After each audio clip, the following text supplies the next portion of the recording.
Chapter 81. Nash pulled his shirt down and said, "I've been sleeping the whole day. If you don't believe me, go check the surveillance cameras." Lauren was stunned for a while and could not say a word. Something was wrong. Something was definitely wrong here. She searched the apartment, rummaging through every corner, but she could not find Nash's smiling Grim Reaper outfit anywhere. Just then, Harrison called her. "The people from Drake Group have come to our company for an inspection.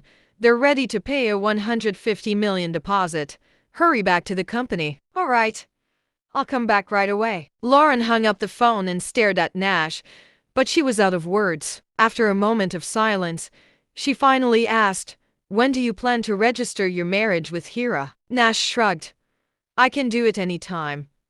It just depends on whether Mr. Lewis agrees and whether Hira is willing." Lauren did not say anything more and turned to leave the apartment. Even though the man was trying to hide the fact, she remained firm in her thoughts. When she walked out of the building, she stopped at the front desk. "Miss, is there a problem with the surveillance in this building?" "Yes, but don't worry. The maintenance department is working on it, and everything is expected to be restored to normal tonight." "Thank you." Lauren expressed her gratitude and left without looking back. Nash claimed that he had slept all day at home. He even asked her to check the surveillance if she wanted to be sure. That could only mean that he had tampered with the surveillance, making it impossible for her to find anything. Such a trick was only enough to fool a mere child. Since Nash did not want to expose his identity, he must have his reasons. On second thought, his identity as the smiling Grim Reaper was indeed quite special, and the fewer people who knew about it, the better. In the apartment, Nash carefully removed the fake skin from his abdomen and continued to stitch up the wound. In a state without anesthesia, it took him 10 minutes to sew 81 stitches. Looking at the wound on his abdomen that resembled a centipede, Nash sighed helplessly. "I've been pursuing a higher level of cultivation in recent years, and I've nearly forgotten the body forging technique taught by Master. I should find a way to gradually improve my body forging technique." A true cultivator would cultivate their internal energy and train their muscles and body. While Nash's internal energy had reached its peak,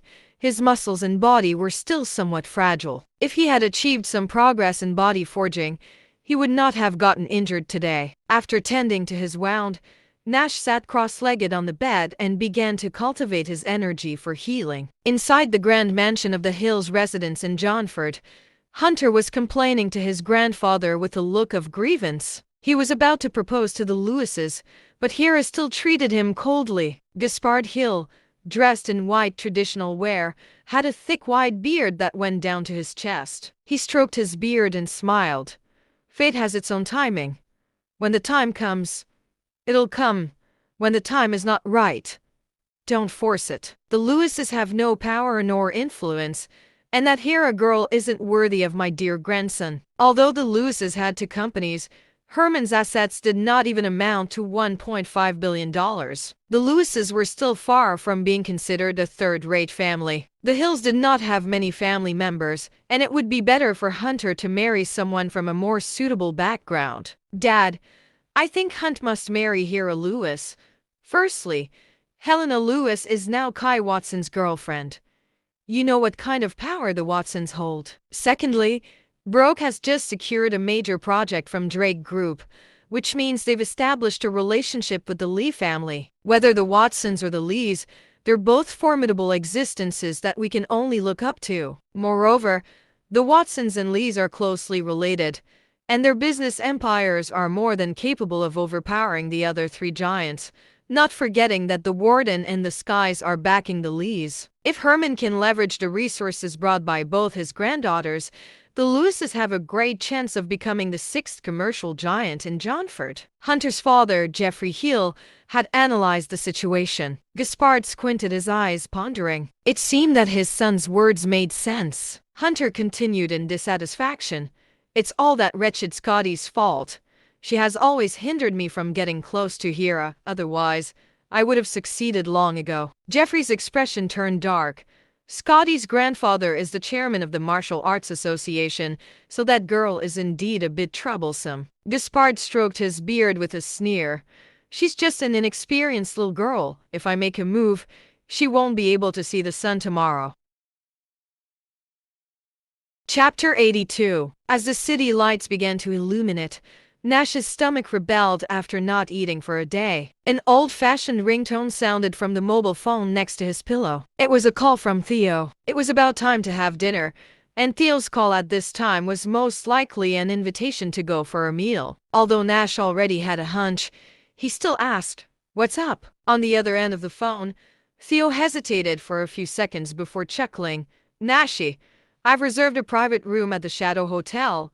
Let's have a drink together, all right?" Without waiting for Nash to respond, he continued, "Where are you, Nash? I'll have my wife come pick you up." Nash politely said, "There's no need to trouble anyone. I'll just grab something downstairs." He did not want to waste too much time since his injury had not fully healed. "That won't do.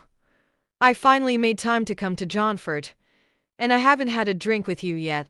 Besides, I have important news to tell you." "What important news?" "Tell me where you are first, and I'll tell you about it later," Theo said while pretending to be mysterious. Nash reluctantly told Theo his location and then solemnly warned, "You don't need to send someone to pick me up. I'll take a car and go over myself.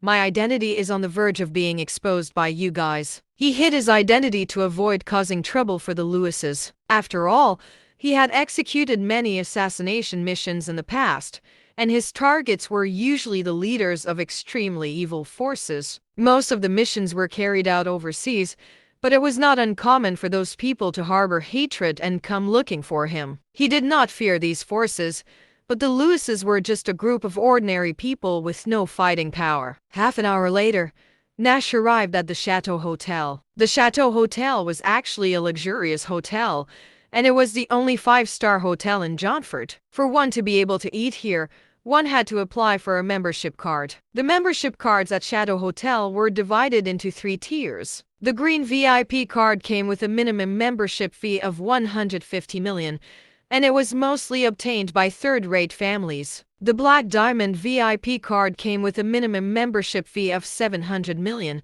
and it was mostly obtained by second-rate and first-rate families. The purple Supreme VIP card came with a minimum membership fee of a whopping $3 billion. Among the Johnford 5 elite, only the Lees and the Watsons held 1 card each. The taxi Nash took stopped 10 miles away. Fortunately, Theo had foreseen this and had driven a Ferrari over to pick up Nash in advance. At the entrance of the hotel, 8 beautiful hostesses all bowed and greeted in unison. "Welcome, Mr. Nash. Welcome, Mr. Sky." They wore seductive low-cut dresses, revealing just enough to drive people crazy. However, Nash did not even spare a glance at them. Theo noticed Nash's indifference from the corner of his eye and immediately felt that Nash was lacking in that aspect. The hostesses in the hotel usually would not deliberately seduce customers. It was only because they were entertaining Nash today that Theo specifically instructed these hostesses to show off in front of Nash. Olivia, who was standing next to the front desk, was a little stunned when she saw how young Nash was. She had always thought that Nash was a burly man in his 30s, but he looked even younger than herself. It was hard for her to relate this slender young man with the terrifying smiling Grim Reaper from yesterday. "Nashy, this is my wife, Olivia Lee. My grandfather and Olivia's grandfather were sworn brothers. He even took a bullet for my grandfather, so our engagement was arranged by my grandfather when Olivia and I were born." Chapter 83. Theo enthusiastically introduced Olivia to Nash. Seeing Olivia still in a daze, he immediately frowned and said, "Aren't you going to say hello to Nash?" Olivia snapped back to her senses and trembled slightly. "Hello, Nash." Nash smiled faintly and said, "Hello, Miss Lee. Thank you for helping Hira and her family." Seeing how polite Nash was, Olivia quickly said, "You're too polite, Nash.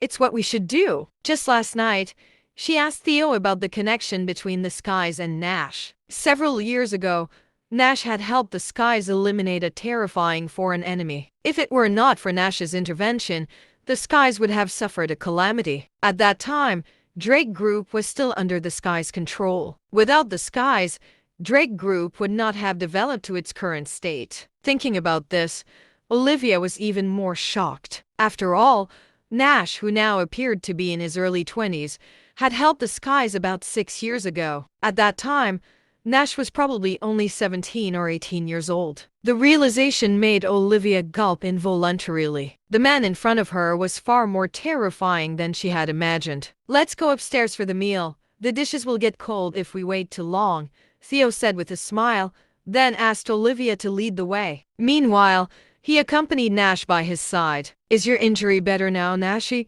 Theo sincerely asked. When he arrived this morning, the bodies had already been cleaned up. After drinking a few more glasses at the banquet, he fell asleep until the evening. When he woke up, Olivia told him about what had happened during the day. He was well aware of Nash's strength. 6 years ago, Nash already had the strength of a stage-8 grandmaster. After 6 years, Nash's strength must have surpassed the grandmaster realm. To still be injured with such strength showed that those assassins were not ordinary. "I'm all right now," Nash calmly responded. Theo breathed a sigh of relief and then said, "Uncle Felix is really something.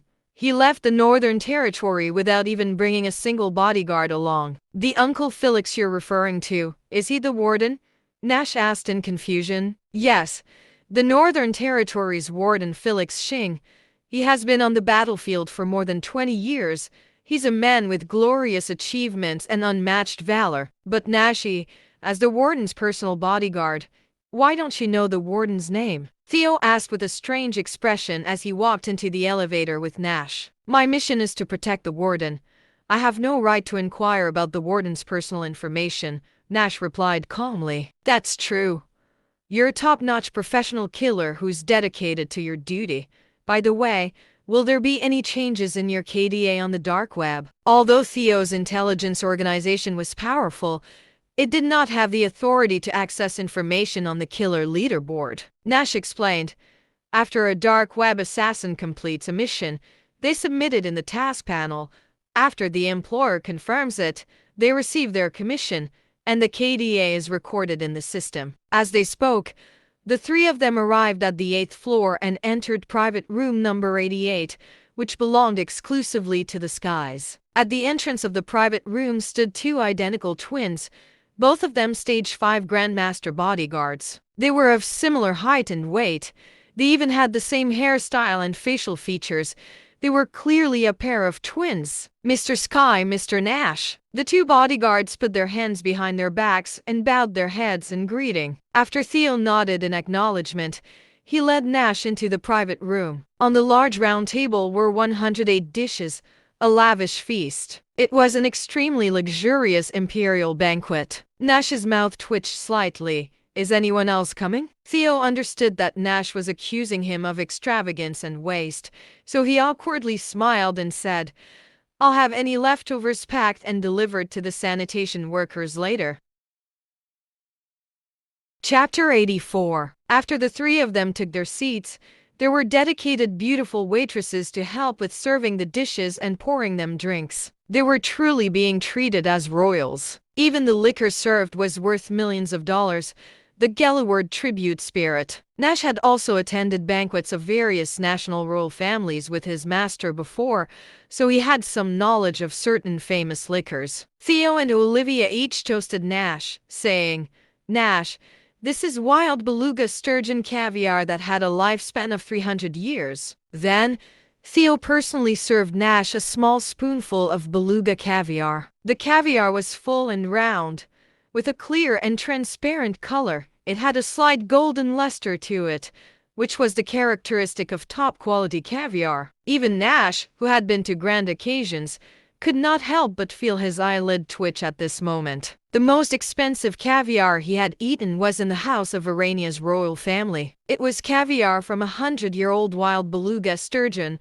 valued at $30,000 per gram. This 300-year-old beluga caviar would be worth at least $50,000 for just this small spoonful. Nash picked up the spoon and tasted it lightly. The caviar was tender and smooth, with a slight briny flavor. As he swallowed it, the delicious taste spread throughout his mouth. It felt as if it was imprinted in the depths of his soul. After tasting some other luxury delicacies, Nash finally asked, Didn't you say you had important news to tell me? He surely did not come here just to enjoy a free meal. Theo's important news was likely related to the young family village incident. Theo drank a glass of Galloward tribute spirit, then looked at Olivia and said, "Darling, please excuse us for a moment." Olivia did not show any displeasure and obediently got up to leave the private room. Only then did Theo continue.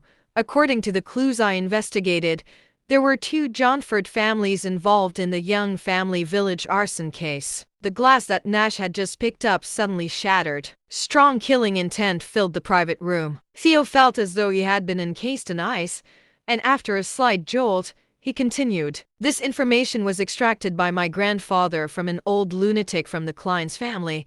Unfortunately, that old lunatic is mentally unstable, so it's difficult to get more information from him. This afternoon, that old lunatic jumped off a building and committed suicide. My grandfather told me that the Kleins might already be suspicious of us. Nashi, I want to help you investigate this to the end, but the Klein's power is too strong." At the end of his words, Theo lowered his head in shame. Although both the Skies and the Kleins were super families in Captain, the Skies were still not strong enough in the face of the Kleins. Nash took a slow breath and smiled as he said, "You've already helped me enough. I'll investigate the rest on my own." The Sky family of Capitan was an ancient martial family. If it were just an ancient martial family, his master would not have hidden his identity and enemies from him. Ancient martial practitioners were not terrifying. It was the cultivators who were. Theo raised his glass and took a big gulp. If it were 6 years ago, perhaps he could still help Nash with unwavering enthusiasm. However, after he got older, he began to gradually take over the family business. Moreover, he already had family matters to consider. He had to think about the Sky and Lee families. A waiter gave a new glass to Nash and filled it with liquor, then proceeded to do the same for Theo. Nash lifted the glass and smiled. "I understand your situation, and you don't have to blame yourself.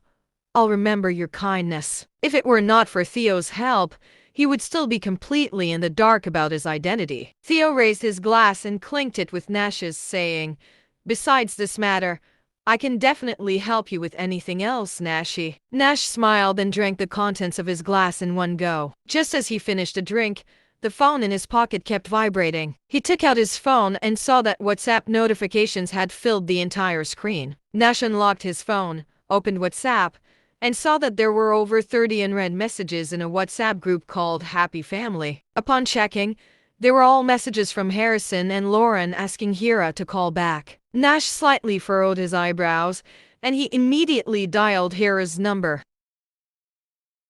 Chapter 85. Hira's phone could not be reached. Nash tried video calling on WhatsApp, but it went unanswered. His brows furrowed even tighter. Theo quickly asked, "What's wrong, Nashi?" "Hira's missing." Nash's tone carried some worry. Hira had encountered an assassin once before. If he could not contact her now, she was probably in trouble. Nash stood up and was about to leave. Theo followed him and took out his phone to make a call. Olivia, who was waiting outside, saw Theo and Nash in a hurry to leave. She immediately followed them. "Salvatore, help me find a woman named Hira Lewis." After giving instructions, Theo quickly hung up the phone and dialed another number. "Chief Zink, it's Theo Sky. Can you please help me check on the Lewis's Miss Hira?" Use all your connections to help me find Johnford's Miss Hira Lewis." Theo made 3 consecutive calls. Meanwhile, Olivia frowned slightly and whispered, "Hira's missing?" Theo nodded without saying a word. Just as Nash entered the elevator, Lauren made a video call. "Nashi, we can't reach Hira." Lauren, who was usually calm, now spoke with a trembling tone. Hira had mentioned encountering an assassin when she was returning to the Lewis household, and Nash was the one who saved her and Scotty. Now that they suddenly could not reach Hira, something must have happened. Nash comforted her softly.